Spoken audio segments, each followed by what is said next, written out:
strong warnings in the guise of gentle words. Come wave upon me from the family, why don't let absurd? You'll take care of her, I know it, you will do a better job. Maybe, but not what she deserves. Elope with me, Miss Private, and we'll drink ourselves awake. We'll taste the coffee houses and award certificates. A privy seal to keep the feel of 1960s style. We'll comment on the decor and we'll help the passerby. And the dusk when work is over, we'll continue the debate in a borrowed bedroom virgin.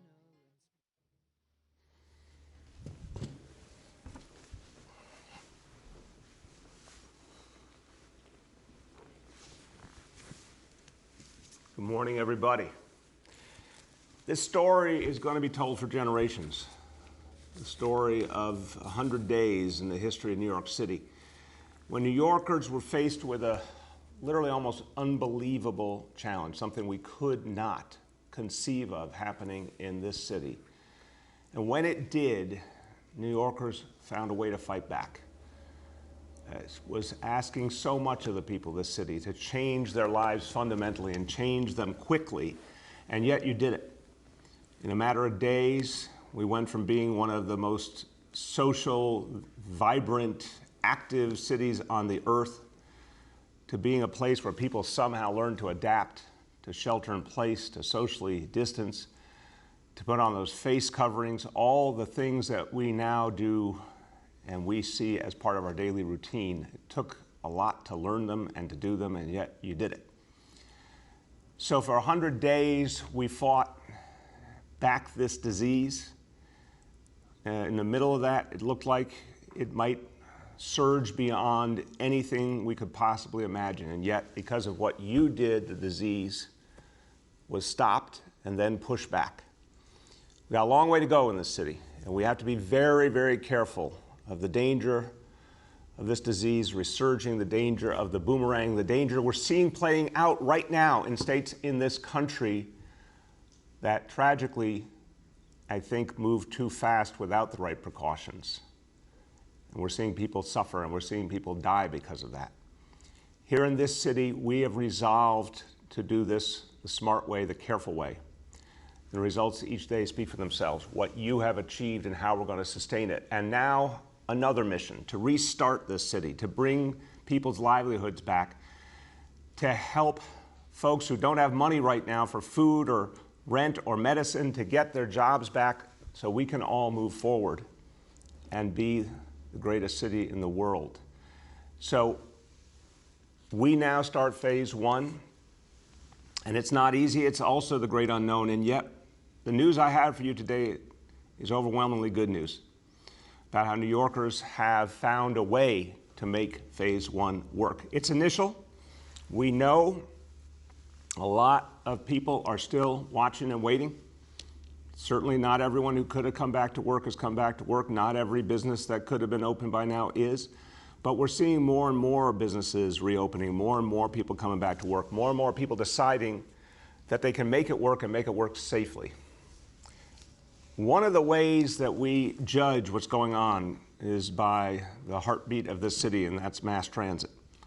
Our subways, our buses. This is the greatest mass transit city in America, one of the great mass transit cities in the world. And we know that mass transit has struggled in the middle of this crisis. And people have been concerned, they've been worried, and understandably so. There's a lot that has been done and a lot more that needs to be done to give people faith that they can come back to mass transit safely. But as per usual, New Yorkers are voting with their feet. New Yorkers are making their own decision and showing the strength and resiliency that we know is so much a part of the core and the life of this city. So subway ridership now, this Wednesday, 2 days ago, up 25% compared to Wednesday the week before. Bus ridership up 23% 2 days ago, Wednesday, compared to the week before. Staten Island ferry ridership up 31%. That's mass transit. Now, people are obviously also coming into the city with trucks, with cars. And we've talked about the fact we understand that will happen in the short term. We look forward to, though, continuing intensely our efforts to reorient the entire city to mass transit, and the announcement that I made a few days ago about more bus service and busways is going to be a big part of how we move forward in the future. But you do need to look at traffic coming into Manhattan as a measure of people's willingness to come back to work and to reopen businesses. East River bridges, an increase of 17% over the course of a week. Harlem River bridges, an increase of 14%. Working people are coming back to work. Most importantly, we must make sure it's done safely. We must protect their health. The social distancing standards are crucial. So on our own ferries, Staten Island Ferry, you're going to see that social distancing. You're going to see it marked to show people where to sit, where not to sit. The face coverings are being given out for free at the ferries, at the subways, at the buses. We're working closely, whether it's our own efforts to make sure people are safe in the transportation run by the City of New York or with the MTA run by the state. We're working closely together to keep these really foundational concepts moving, that we have to constantly give out those face coverings, constantly educate people, constantly help show people the safe way to do things. Now, I ask every New Yorker, because this has always been a participatory reality. We got safer and healthier because of what you did. Keep doing it. When you're out in public, observe those standards and help others too as well. Now, our job is to help working people get back to work. Our job is to keep working people safe and healthy. Our job is to help businesses back on their feet. And we know that's particularly true with small businesses. They've borne the brunt of this crisis. They are the heart and soul of our neighborhoods. We have to do special things to help small businesses. Small businesses, mom and pop stores, multi-generational stores make New York, New York. They are who we are, and we have to protect them and help them. Here to tell you about our efforts as we begin phase one of this restart, our Commissioner for Small Business Services, Janelle Dorris. Thank you, sir. The Department of Small Business Services helps unlock economic potential and create economic security for all New Yorkers by connecting New Yorkers to good jobs, creating stronger businesses, and building thriving neighborhoods across the 5 boroughs. Aside from supporting the small business community with access to financing, technical assistance programs, and training, we also oversee the city's 18 Workforce One centers. Annually, we serve over 1,000 New Yorkers, connecting them to training, high-quality jobs and careers, 100,000 New Yorkers. We are currently working with over 300 employers to source 4,000 essential workers during this crisis. We've partnered with the Food Czar team to establish a workforce development program that is specifically targeted toward essential businesses, including grocers. We are working with hospitals and nursing homes to provide support in filling urgent staffing needs. Last week, the mayor announced the emergency grant program in which we established for those who've been vandalized or looted during the last few weeks. The grant focused on MWBEs and mom and pop shops with less than $1.5 million in annual revenue. This fund had initial $500,000 investment from Somos Care Organization and the Mayor's Fund to provide grants up to $10,000 per eligible business. Today, we are announcing a new partner in this effort. Signature Bank has contributed another $750,000 to help 75 businesses, bring our total now to $1.25 million for grants. This will help at least 125 impacted businesses in all 5 boroughs, with recovery, including repairs, security systems, locks, and more. Thank you, Signature Bank, and thanks to the Mayor's Fund for your commitment to small businesses.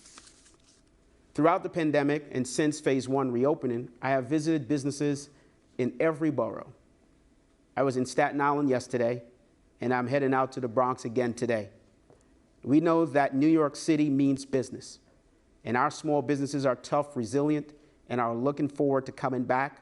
I've heard firsthand there is real optimism out there, a real sense of it.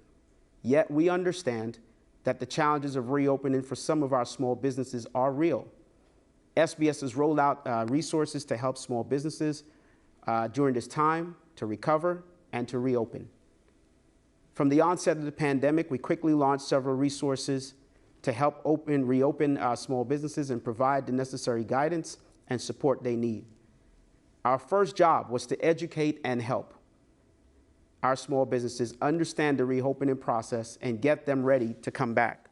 As of today, we've launched educational webinars and trainings. We have connected small businesses to over $65 million in financial assistance. Our hotline has received over 6,000 calls so far for reopening guidance, financial assistance, and PPE.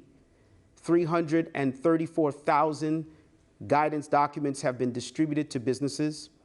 We are translating that into also 10 languages. 1.84 million face coverings distributed to small businesses with our 72 partners across the city, and we will hit the 2 million mark and keep going.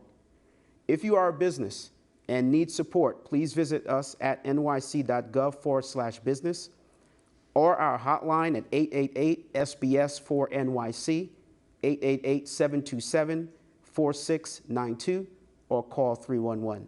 Thank you, sir. Thank you so much, Janelle. I want to say, Janelle, to you and everyone at Small Business Services, you were all doing such important work before the pandemic, but now is a time when everyone at Small Business Services is doing absolutely crucial work for this city. Small businesses needed the help before the pandemic. We talked about it in the State of the City address, how small businesses are our heart and soul in this city, but they have suffered a lot in the realities of today's economy. We needed to help them then. We need to help them even more now. And Commissioner Janelle Dorris and everyone at Small Business Services is really stepping up. So thank you very, very much for the extraordinary efforts. And I want to thank all of the city agencies that are doing the work this week to help businesses back on their feet, help them get the answers they need, help them move forward. There's been a huge amount of work done by the Buildings Department, Department of Consumer and Worker Protection. So many agencies are playing a role in this restart. And I want to give you a fact that I think is quite striking. You know, we said a few days ago, the goal would be for city agencies to go out and educate, help make sure small businesses knew, and all businesses knew what they needed to get started, help make sure it was safe and healthy, get them those free face coverings, but obviously to make sure that the rules are being followed. And we've had a huge amount of activity in terms of inspections just these first days of the restart. Total inspections now, 15,755 work sites have been inspected. And I want to give you the good news, over 15,000 of those, so the vast, vast majority, 100% on track, doing exactly what we need them to do for the health and safety of their workers moving forward.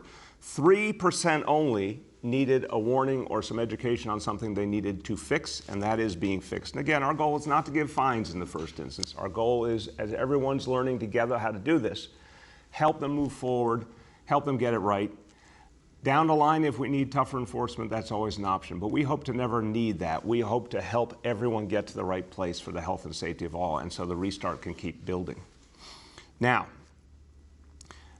the restart is heating up, but something else is heating up, and that is the weather, and we can all feel it, that hot summer ahead. We've talked about the fact that we have to get ahead of the hot weather and protect New Yorkers, particularly those most vulnerable, from what Mother Nature may have in store for us. And we have to particularly focus on our seniors. Our seniors have borne the brunt in the coronavirus crisis, and particularly seniors who have not had enough health care in their life, because health care, again, tragically, is distributed in this country according to income, not according to need. Another reminder why we need universal health care in this country. So many seniors have gone a lifetime without all the health care they deserve. So many seniors who are lower income are suffering right now. We need to make sure they are protected against the heat ahead. So we have a program we launched weeks ago called Get Cool NYC. And the idea of Get Cool NYC is to focus on those who are most vulnerable, make sure they are safe, make sure they're kept cool, even with some of the challenges of the coronavirus, even with some of the adjustments we've had to make, some new approaches, make sure our seniors are safe. So, first of all, most important immediate piece of this is giving out 74,000 free air conditioning units to low-income seniors, and a focus particularly on low-income seniors in public housing. About a third of those air conditioners will go to low-income seniors who live in NYCHA. Right now, there's been outreach to approximately 180,000 seniors to find out who needs these air conditioners. 25,000 have met the standards, and we're moving to install those air conditioners and then keep going from there. So 4,000 units installed already, more going each day. The goal is to be able to install 1,500 air conditioners each day and have all 74,000 installed by the end of July. And we are confident we can meet that goal. Now, the Public Service Commission, I'm sorry, start of July, I misspoke, my apologies. Start of July, end of June, start of July, my apology.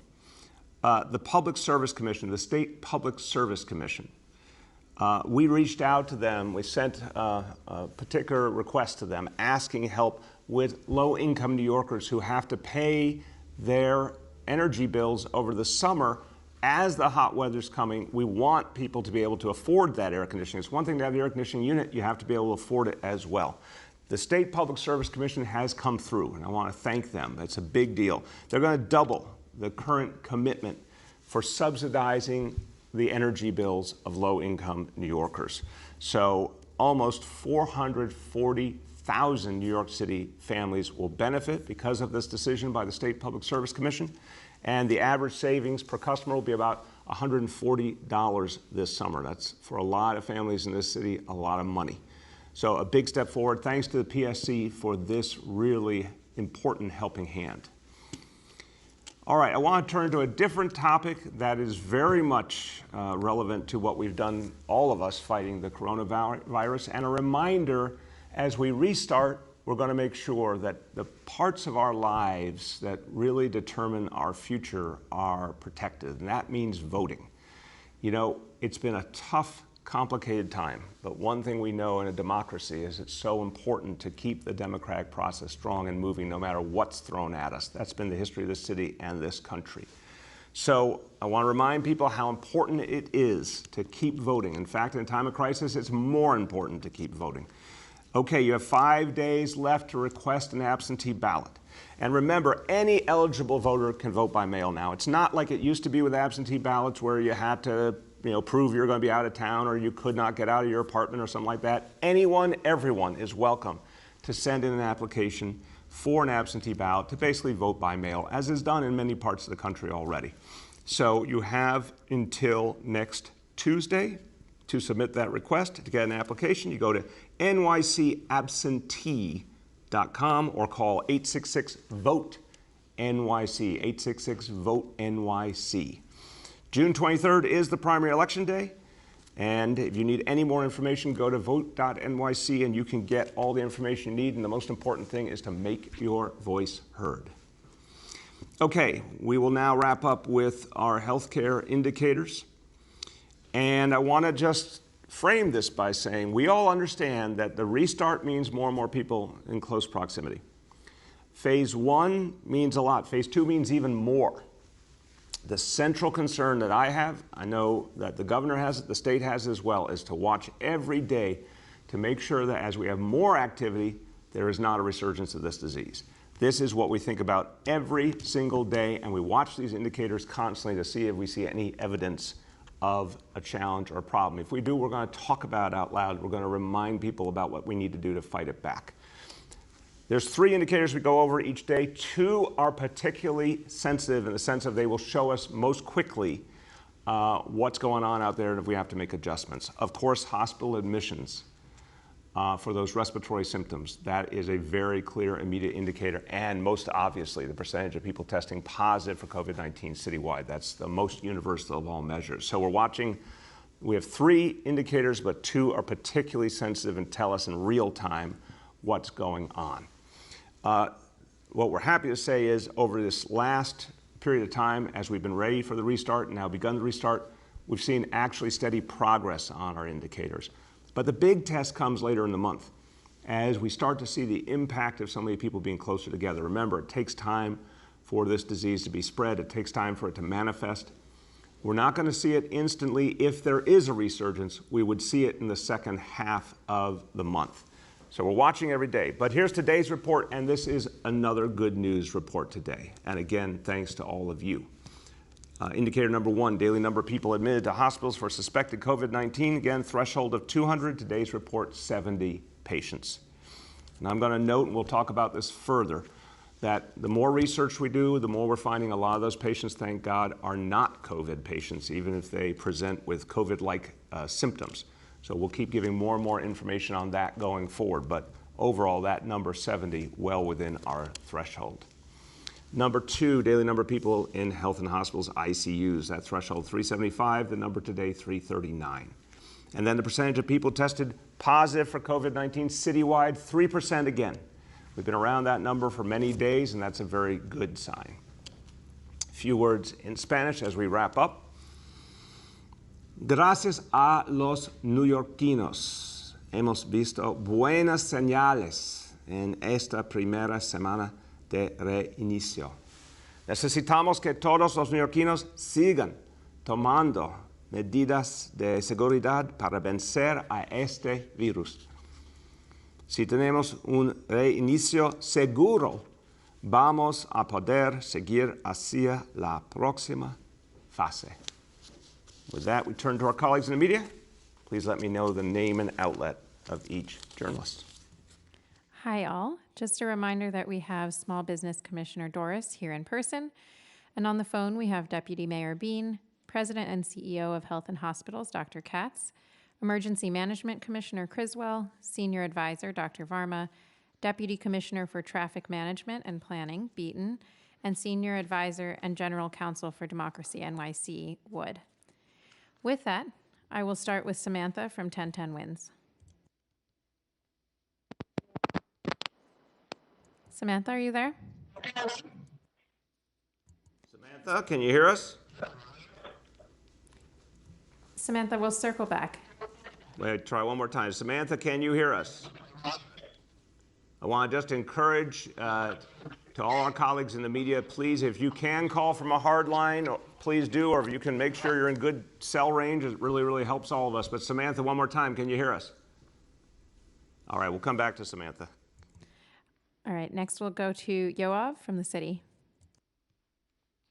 Hi, everyone. I wanted to ask about the selection of James Johnson to lead the independent review of potential NYPD misconduct in responding to the protest. In his role as Corp Counsel, if there are lawsuits filed against the NYPD, he would be the official to lead Corp Counsel, the law department, in defending the city against those lawsuits. So how can he possibly do an independent review without a conflict of interest? You know, why would he point to potential misconduct that he then, in his role as Corp Counsel, would have to defend the NYPD against? Yoav, I appreciate the question. Obviously, in making the selection, I was familiar with the role the law department plays, but I'm also familiar with Jim Johnson and his history. He has done independent reviews related to civil rights and law enforcement, and previously he has worked within law enforcement. He has worked monitoring government. He's done a lot of different things that make him powerfully suited to this role. I have no doubt he can maintain his independence and set whatever appropriate boundaries.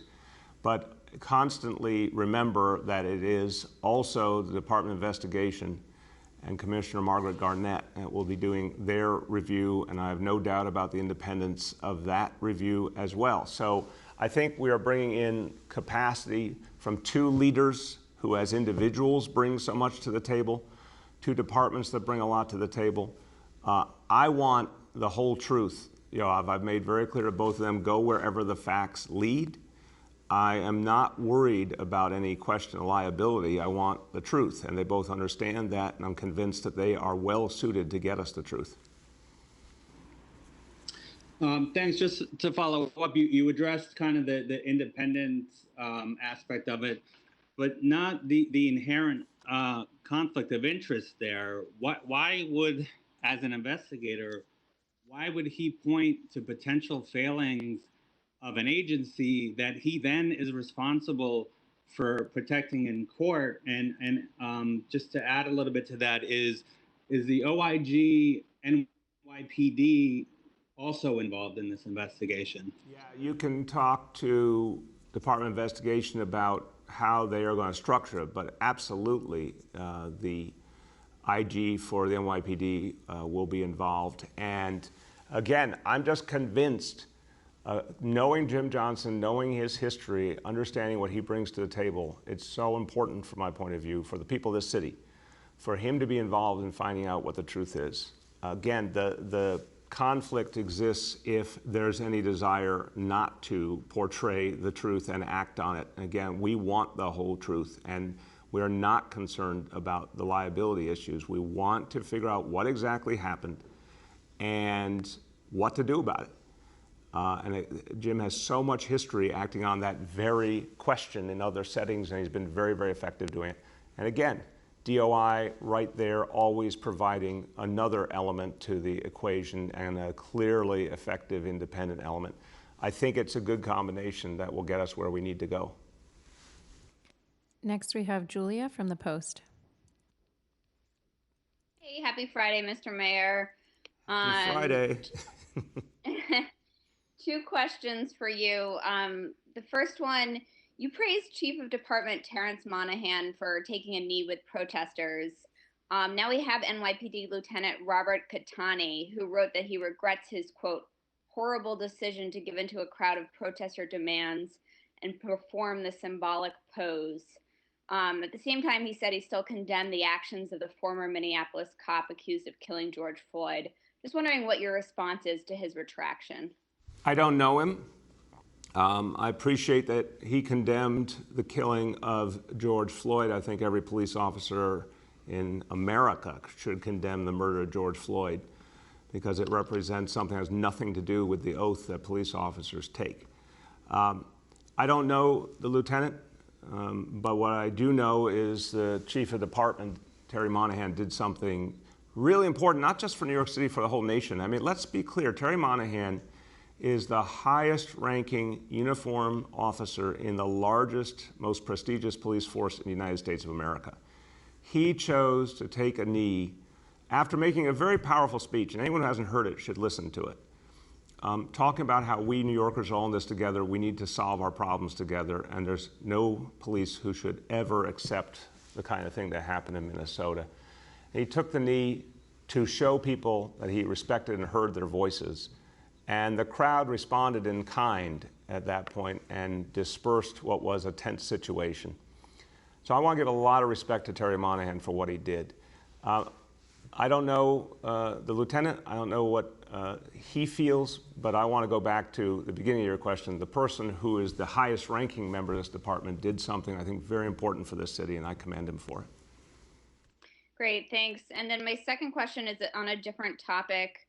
One of my colleagues asked last week whether you'd seen any uptick in coronavirus cases or hospitalizations since the protests started. And now I believe it's been over 2 weeks. You said it would take a few more days to determine that. Now that it's been several days, have you seen any evidence of a spike? I know one publication mentioned a 3-day rise in hospitalizations. And if you haven't seen any, why do you think that is? Yeah, I don't know. I'll see if Dr. Varma or Dr. Katz want to add. I have not. The fact is, I mean, you just heard the indicators. They've been stable and very much in the range we want them to be. Again, I don't think it's all exactly linear, Julia. How the disease spreads, you know, it doesn't always fit a specific time frame. But the only thing I can offer as a layman is the fact that everything occurred outdoors is important. We know for a fact, you know, exposure is more limited outdoors than indoors. And from what I saw, a whole lot of people were wearing face coverings. And as you know, I went very close to a lot of the protests to see them myself. A lot of people wearing face coverings. That's real important. Those are the only 2 things I can offer. Dr. Varma, Dr. Katz, you want to add anything? Yeah, this is Jay Varma. I would say that we have to continue to be cautious. The dynamics of the disease can vary depending on many different factors. And we think of this as having an incubation period of as long as 14 days. And in public health, we generally try to wait even as long as 2 full incubation periods. So that would be even 28 days before we can be comfortable saying that a certain event, whether it's the protest or any other type of gathering, might cause an increase. I think we're reassured that we haven't seen anything yet, but I don't think we can change our level of influence. Thank you. Okay. We're going to circle back to Samantha now. Samantha from 1010 Wins. Yes. Hi. Good morning, there. Can you hear me now? Yes, Samantha, how you doing? Good. How are you? Good, good. So I have 2 questions. One is, I don't know if you've seen this new video that came out and the arrest of Jamal Leach. I wanted to get your reaction to seeing it.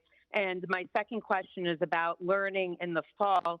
The UFT sent out a letter about a hybrid possibly in the fall, and some teachers are against it because they don't feel safe going back, while parents say that they don't know how to coordinate childcare or drop-off, pickup. And also there's concern about children in special education and getting their needs met. Would you consider maybe just having the children in special education come in or some plan to help them, because they're the ones that are really falling behind? Yeah, thank you very much, Samantha. Very important questions. First, on Jamal Leach, I have met him. I've met his family. I'm very concerned about this situation. Young man, a teenager, obviously going through a lot of pain right now in every sense. We need to understand exactly what happened and need to get the truth to this family and to the public, and there needs to be appropriate follow through depending on what we find, obviously. So I have not seen the video. I will make it a point to see it, but I, more importantly, have met this young man, and I feel for him. Want to see what the truth is and what it tells us we need to do next. On your second question, a very important question. Special ed, look, I've been working on special ed issues for decades. Kids with special needs, we owe it to them to always go the extra mile. Their parents, and I say this as a parent myself, they've been through so much. In non-pandemic times, special ed parents deal with a lot. And for many years, I think this city was profoundly unfair to them and tried to keep them from the services that they needed for strictly budgetary reasons. We have been trying to end that madness and provide special ed support wherever, whenever needed. And it's cost many billions of dollars, but it has been the right thing to do. The special ed needs of our kids this summer, this fall, we're working right now to figure out how to address that right. The thing that's hard for us all to remember, Samantha, is it's June 12th. Normally this time of year, we'd be about 2 weeks from school ending in a normal school year. And then the summer activities would pick up, a week or 2 after that. So we have to quickly in the month of June determine what the summer looks like in terms of special ed, and obviously as we figure out what's happening with the coronavirus, which is far from certain, as you can see. But in terms of the fall, I've had this conversation in great detail with our Chancellor, Richard Carranza, and our first Deputy Mayor, Dean Foulahan, and a lot of other members of our team. The goal is to get the maximum number of kids back into our school buildings where they can learn best. But that goal is wholly contingent upon the health dynamics. We have 3 months until school reopens, so 3 months to see whether we beat back this disease more or whether we are dealing with, unfortunately, a resurgence. We're going to make decisions based on health and safety first. If the health conditions allow, and we can keep our kids safe, our families safe, our educators safe, our staff safe, we want the maximum number of kids to come back to school. But we expect that to be with social distancing requirements, face coverings, and therefore there'll be real capacity issues. We also know a lot of parents and kids won't be ready to come back right away. So we are going to have the option of remote for anyone who needs it. And we may have to do more or less remote depending on what's happening with the disease. So we'll have different opportunities available, different plans ready, but the goal remains 3 months before school begins. The goal remains to get the maximum number of kids back who are ready to come back, because it is the best way to educate them. If we can keep them safe, it's the healthiest, best option for them in terms of their whole growth and development.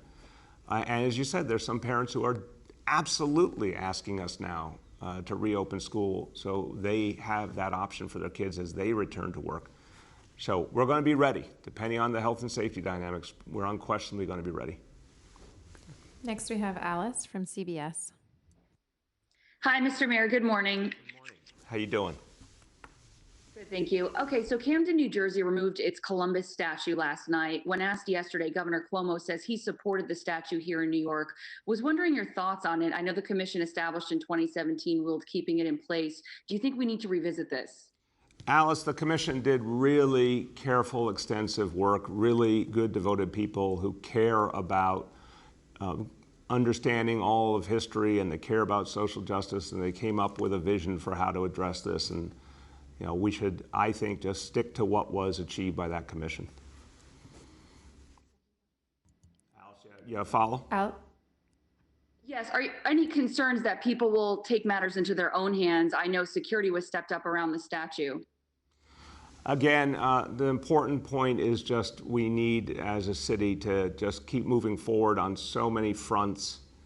I'm concerned, I'll tell you what I'm concerned about. I'm concerned about the here and now issues that we need to address. Right now, I'm concerned about everything we have to do to keep people safe in the city, to get people back their livelihood, to address the crucial issues of reform that we are talking about this week, better, clearer police discipline, shifting resources from the NYPD to youth services and social services. That's where my concern is. Next, we have Ben from Fox News. Ben? Hi, Mr. Mayor. Thanks for taking my question. First question is, I'd like to get your reaction to a lawsuit filed by the New York City Detectives Endowment Association. It's against a looting suspect accused of attacking one of its members, and they're warning of other such suits. And I'll give you my second question after that.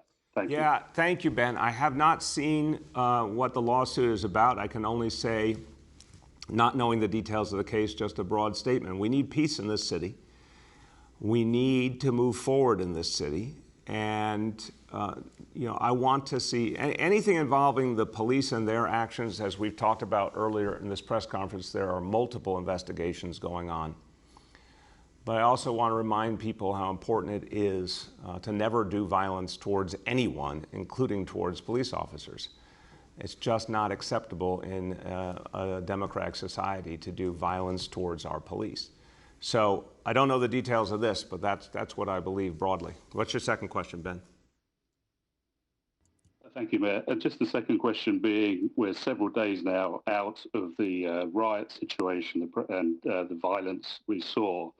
When all's said and done, what grade would you give the NYPD, considering that only very few, a small number, have been put under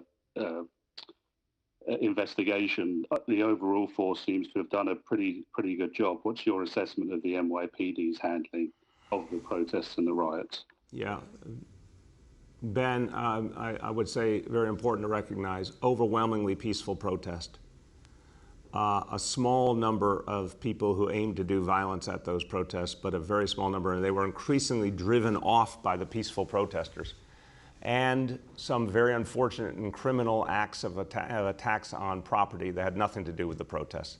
So you use a word I don't think is the right word, because I've seen here in this city, all over the country, what it looks like when there's something that's much deeper going on. What I saw over those 10 days or so, or 2 weeks, was overwhelmingly peaceful protest.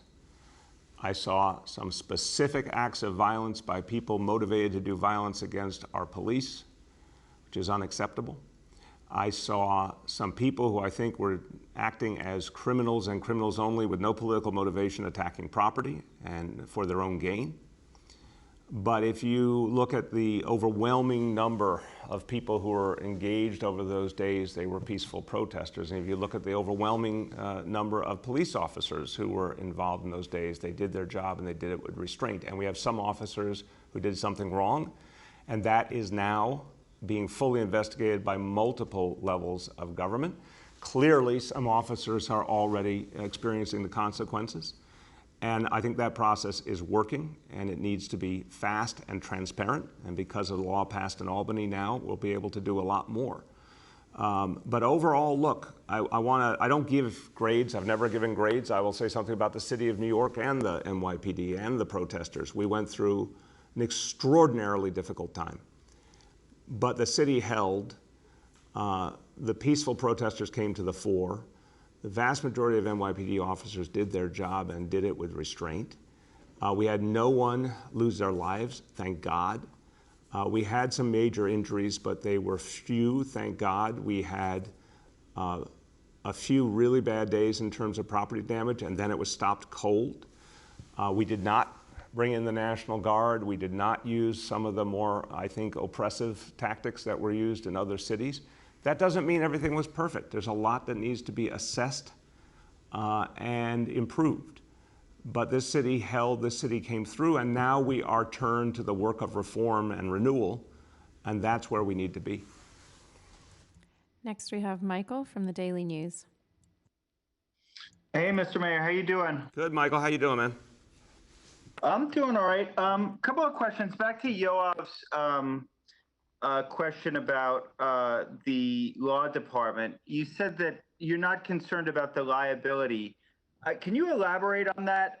With the kind of fiscal issues the city's facing now, how can you not be concerned about that at this point?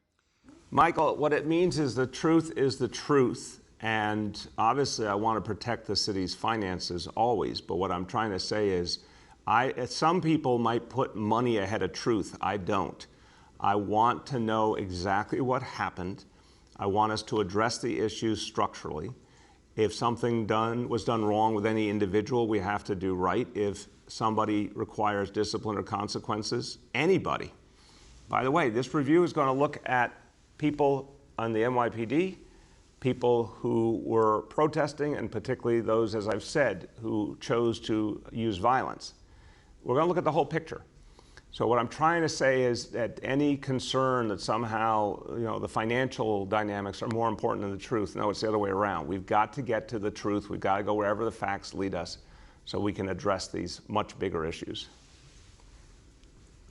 Michael, did you have one more question, if you would? I wanted to ask you about the letters that have been going around from current and former staffers and some of the things, I don't know if I'd call them former allies or allies, people like Jimani and Donovan Richards have said.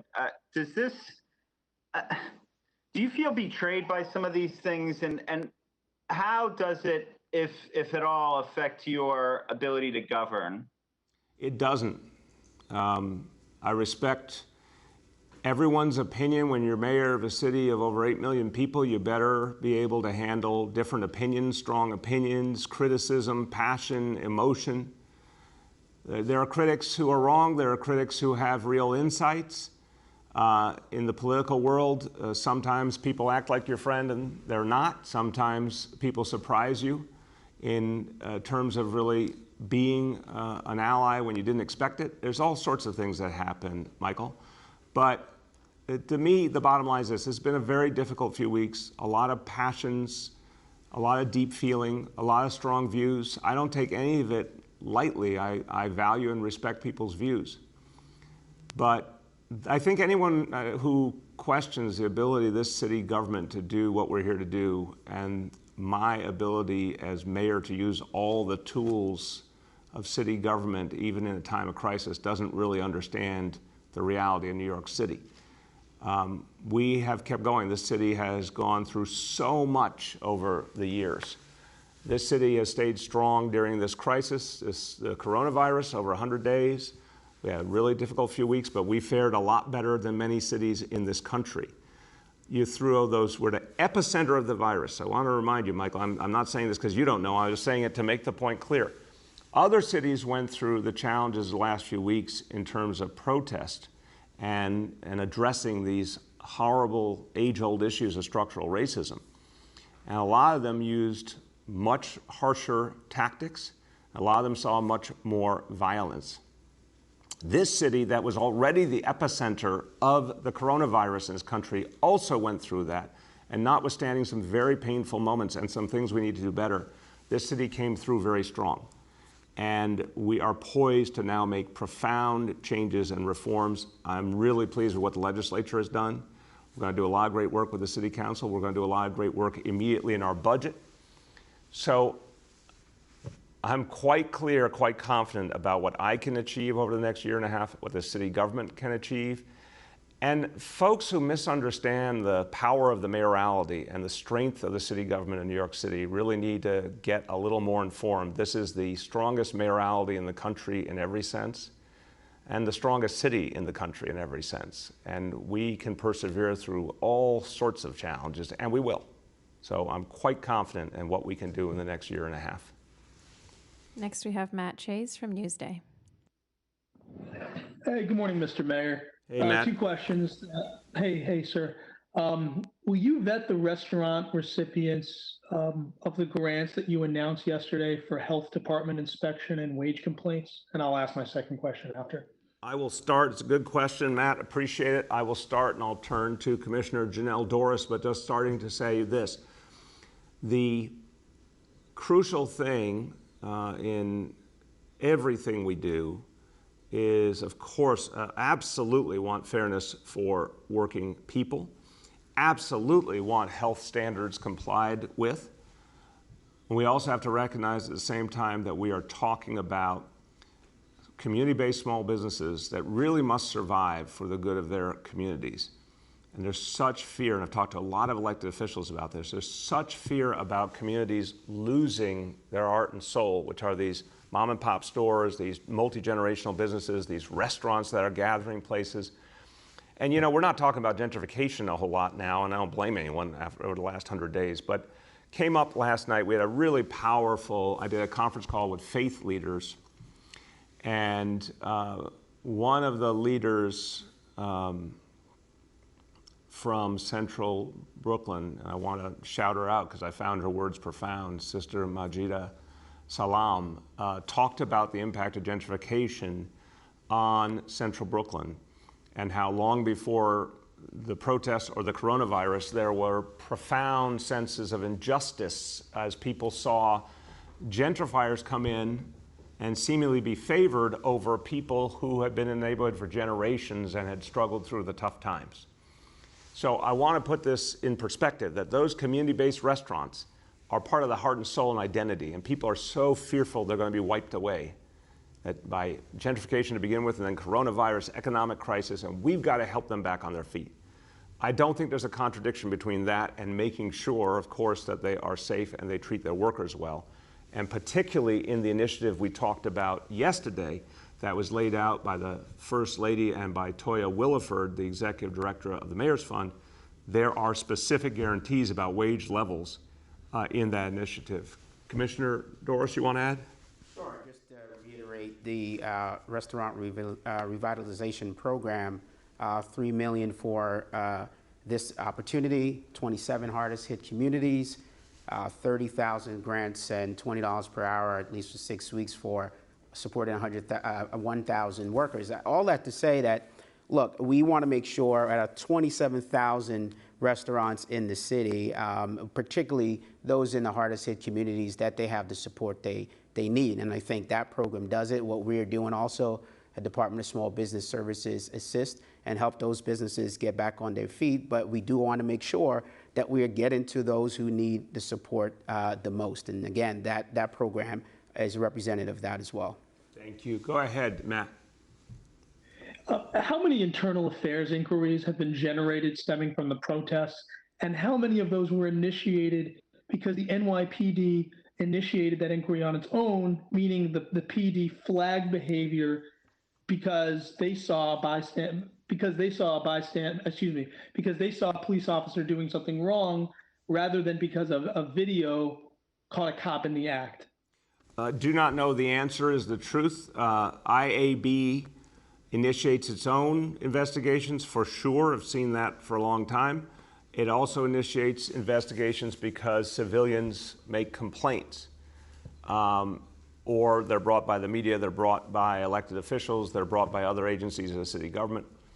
So in terms of the breakout of these last days, I don't know that yet, but we'll get that to you. Also, I don't think it's all done yet, meaning I think information is still coming in. Anytime we receive a new report, we want to make sure IAB is following up, and I think that's still happening. But we'll get you whatever we can on the state of play up to now. Next, we have Sophia from WNYC. Good morning, Mr. Mayor. Hey, Sophia, how are you? Hello, Mr. Mayor. Can you hear me? Yeah, can you hear me? Can you hear me? Yes. Last week, China Williams, a 27-year-old parolee, was trapped by NYPD before curfew and arrested with hundreds of other peaceful protesters. He said NYPD officers didn't care when he told them he was an essential worker who had just finished his shift as a janitor at an HRA office. And as a result, he spent the last week in jail on a technical parole violation based allegedly on violating your own curfew. How much responsibility do you feel you bear for implementing a curfew that has resulted in peaceful protesters and essential workers being jailed? Yeah, Sophia, could you say the name again? Make sure we're speaking about the same person, please. China Williams, 27. Yeah, I think we're talking about the same situation, but not the same name, at least from what I have. I'm looking at Freddie Goldstein for a moment. It's not the same name, but it sounds like the same case, but we'll confirm. Sophia, in the interest of making sure I'm accurate, let me have us come back to you. I was briefed on one particular case where it was someone who was on parole, and we're trying to understand what happened in that case. Why the fact that someone, as I understand it, was someone who had been in state prison, came out, was on parole, and what the interrelationship of being on parole and that arrest was, and I'm still trying to get the facts about that. But let me be clear. We said from the very beginning that essential workers were exempted from the curfew. No essential worker who was going about their business as an essential worker should have ever been arrested by the NYPD. Now, I don't know if that's what happened here. This is absolutely, Sophia, part of the investigation. This particular instance needs to be looked at. The state AG, the independent investigation by Department of Investigation and Corp Counsel, IAB, everyone needs to look at what happened here. The curfew, to your question, was I'm convinced was the right thing to do because it was part of how we overcame both the violence that we were seeing, but more importantly and specifically, the attacks on property that really were causing horrible damage in the city. And I went up to the Bronx. I saw a working class community deeply, deeply hurt by the attacks on property. I saw immigrant small business people, their lifetimes' work destroyed.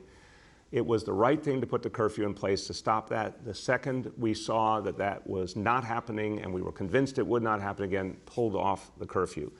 But that doesn't mean that everything that a police officer did during that time was right, and we're going to do review across the board to make sure things were done properly. If they weren't done properly, there need to be consequences. Sophia, do you have a follow-up? I do, and this is about day camps. The state has cleared day camps to open on June 29th, but many camps here in New York City that need permits from the Parks Department say they haven't gotten them yet. Will the Parks Department issue permits to camps, and when can we expect that? It's an important question, Sophia. I got to get an update on that. Again, our conditions here in the city are the most complex in the whole state, and I have to see what the executive order says specifically. What conditions it sets, what amount of local discretion it sets. So it's a very important issue. I know a lot of people want to see them get up and running, but we have to do it safely. So this is one that I can come back to you on, or our team will come back to you on later on today. Last two for today. Next we have Deborah Lee from Manhattan Times and Bronx Free Press. Hey, good morning, everyone. Can you hear us, Deborah Lee? Deborah Lee. I can. Can you hear me? There you go. Yep. Good. I'm here? Yep. You're Excellent. good. Good morning to all. Terrific. Mr. Mayor, I wanted to ask you about some concerns that advocates and undocumented immigrants are having as the city continues to move deeper into its reopening. A lot of them are feeling like they're being left behind, and I wanted you to speak specifically to whether the Race Equity Forum and the panel has been actually, developing specific policies and measures that speak to their concerns. You've got rent, the moratorium coming up. You've got a lot of issues, particularly with restaurant workers that you mentioned yesterday, that affect undocumented immigrants, and many of them are not hearing that the city is planning for their return to the regular strictures of life. Well, Deborah Lee, it's a very, very important question. And I know you were up in the Bronx when I was there seeing the damage done to immigrant small businesses and small businesses where many immigrants work. And I think it gets back to the previous question as well, that ending the violence so we could move forward as a city was particularly crucial to folks who are the most vulnerable in the economy, and that means immigrants across the board, and particularly undocumented immigrants. So we've got to understand how all these pieces interplay. Restoring peace so we could move forward with the restart, so that we could get people back to work, particularly those who needed the work the most, is how I see the way the pieces come together. We have, as a city, committed for undocumented folks not only fairness and respect and never asking documentation status. All of our efforts to help people, our food program is for everyone regardless of documentation status. Our guaranteed health care program is for everyone regardless of documentation status. Obviously, public schools, you name it, a whole range of services. And what I've been trying to do to make sure that there are not evictions helps everyone, including undocumented folks. We also work with Open Society Institute on specific funding from the outside, from the philanthropic world, to help undocumented folks who have lost their income. Going forward, the Task Force on Racial Inclusion and Equity, 3 co-chairs, 1 executive director. Of the 3 co-chairs, 1 is an immigrant himself, Deputy Mayor Raul Pereira-Hense. 1 is a child of immigrants, Grace Bonilla, the executive director. I know they are deeply, deeply sensitive to what immigrant New Yorkers go through. I think there's no question the task force is looking at the needs of immigrants and specifically undocumented immigrants to see everything we can do. But I would say, again, I think the first question is how to help the businesses that are most likely to support immigrant communities and employ immigrant New Yorkers. I think what Commissioner Doris talked about, a lot of that initiative, those initiatives that he's talked about are specifically helping immigrant businesses. Obviously, the money helping the stores recover in the Bronx. The restaurant initiative that the First Lady talked about yesterday, I think they're all focused on helping immigrant businesses in so many ways. So a lot more to do, but I at least want to give you some frame of how much of a focus it is. Deborah Lee, do you have a follow-up? I do. It's actually on a separate question. Mr. Mayor, you've been really open about what you feel are some of your gaps in terms of understanding and privilege as a white man. And I wonder, given the unrest and the kinds of police actions that we've seen in the last weeks, do you think, with all due respect to Commissioner Shea, that it was incumbent upon you, since you were looking to be a transformative mayor, to have appointed a commissioner of color? A police commissioner of color, as many advocates had wanted to have happen long before? I appreciate the question, Deborah Lee, and it's a very thoughtful, important question. I obviously ask myself in everything I do how to balance all of the factors. I want to see maximum inclusion and representation. When you think about this administration, by far the most representative administration in the history of the city, well over 50% of the senior leadership roles are women. There's greater representation from all communities than we've seen in any city government before, but we want to do more, and we want to do more in the next year and a half, and we want to see future administrations do more. I think the question of police commissioner, it combines so many, it's one of the toughest jobs in America to be the commissioner at NYPD, and it combines so many different factors that I think the most important thing for me was who did I think, when you composite everything, I mean, there's literally 1,000 different things a police commissioner needs to think about. When you composite everything, who was in the best position to move us forward across the board? That meant the constant reform of the NYPD, continue to drive down crime, fight terrorism, which we're not thinking about a lot right now, but we did have to think a lot about before. Continue to develop the extraordinary talent in the organization and bring forward leaders of tomorrow. There's so many pieces to the equation. And I don't think it's one thing or another, Deborah Lee. I don't think it's, I absolutely understand your question. I appreciate your question. But to me, it was who could move us forward most effectively when you thought about all of the things we had to achieve with NYPD and its future. And look, I think when you actually drill down on what Commissioner Shea is doing, he's been dealt a very tough hand, just new on the job, some of the challenges that we have been dealing with, including the pandemic. I've seen a very, very coherent strategy to move the department forward. His focus on youth is now going to come to the fore again. What he said the other day about the fact that if his department was going to see its budget cut, the place he would most want to go was youth services. That was a profound statement. The fact he was talking about a reorientation of NYPD to youth months and months ago before all of this, he feels it deeply. And the fact that he has been moving the disciplinary process faster than we've ever seen before, and it needs to go faster still. But I think he's proving by his actions his ability to help us move forward as a city. Last question for today. We have Joe from Politico. Mr. Mayor, I wanted to ask you again about the COVID stats. I'm curious if you could tell us a little bit about, if we continue to see a lack of a spike from these protests, how that's going to impact your decision-making on other types of outdoor activities and maybe when they can resume. And then I'll ask my second question after. Yeah, Joe, I think the protests were, a very intense, concentrated time. But again, outdoors, people broadly wearing face coverings, and we don't see a lot of evidence yet, but we might. I don't want to, for a moment, belittle that we might. The curfew also kept a lot of people indoors, so there may have been some balancing factor there.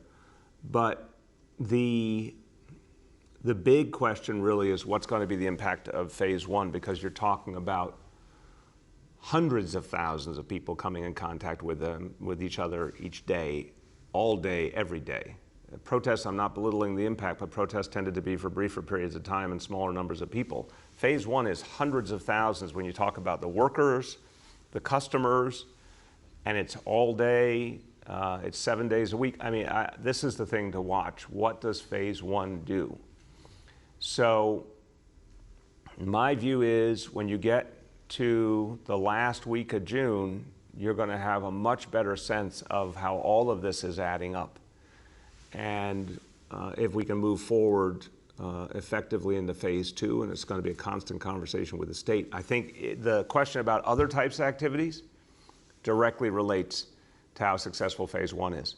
We're obviously talking about things like beaches, pools. Then there are things I think are the hardest things, which are really big gatherings, which are probably the last thing that gets dealt with. But I think the thing for everyone to remember is we're watching these daily indicators because they're going to tell us step by step, are we making the right move and is it holding? Or do we need to pause for more information? Or do we ever need to, in fact, take a step back to keep things safe? It's just going to be an everyday thing. But I like what I see so far. All of that qualification notwithstanding, Joe, I really like what I see so far. I'm knocking wood as I say it. Go ahead. What's your next question? And then I wanted to go back to the idea of the Corp Counsel as the independent investigator. I'm wondering if you could tell me a little bit about the thought process where, despite your confidence in Jim, that there's even the appearance of a conflict, which I think is baked into the structure of this arrangement. And, were you concerned in making this decision that it could undermine the results and people won't accept them and you'll generate a whole other round of outrage and conflict? No, I really am not, Joe. Of course, I understand the role of Corp Counsel, but I don't blame anyone in the media who asked these questions, and I think it is inherent to the media persona and the character of people in the media to ask that kind of question. I respectfully submit that I don't think it's how everyday New Yorkers think. I think everyday New Yorkers, when to the extent anyone stops to look at the work that is done in this review, they're going to look at who is Jim Johnson. What has he done? What is he about? What has his life been about? Is he an honest broker? There's not a question in my mind that he is literally perfectly suited to help figure out what happened and what needs to change. And Margaret Garnett as well has an extraordinary history, and everyone understands the independence of DOI. So I have not a question in my mind that they're going to get to the truth. They're going to fearlessly, honestly get to the truth. And it's not about whether the truth is convenient or not. We need the full truth, and we need to figure out what we have to do about it. And I don't project negativity or defeat. I see the positive opportunity to have two highly, highly effective and respected public servants tell us what is there to know so we can act on it. And I think people want to move forward. Another thing I always find about the people of the city is not only are they resilient, they want to move forward. They want to address the issues. But most importantly, like, investigate, learn, act, move forward. And that's what we're going to do. So I'll conclude now with just a quick thought. It's just to take your mind back to those weeks in March where the disease was surging. Remember that shock of how fast it was moving. Remember I told you about Sunday, April 5th. I kept talking about in the days leading up that we literally believed those next days after were going to be a horrible time of the growth of the disease and that our hospital system would be threatened. And yet, New Yorkers did the right thing just in time. Our hospitals held. We managed to fight the disease back at the most critical moment. It's a really heroic story, and you're the protagonists of this story. You made it happen. Now we have an opportunity to do something on a grand scale to bring this city back, to get people back their livelihoods, to give people hope through action, but it remains the responsibility of all of us to stick to the things that have worked. And I want to tell you, every time you put on that face covering, and when it's hot, that's really not a fun thing to do, I know, and every time you stay indoors when you'd rather be outside, and every time you try and work on staying 6 feet away from someone, it actually adds up, which is why we are now in phase 1 and why phase 1 is working. Let's keep it going, because that's how we get to phase 2 and everything thereafter, and a much better time for this city. Thank you, everybody.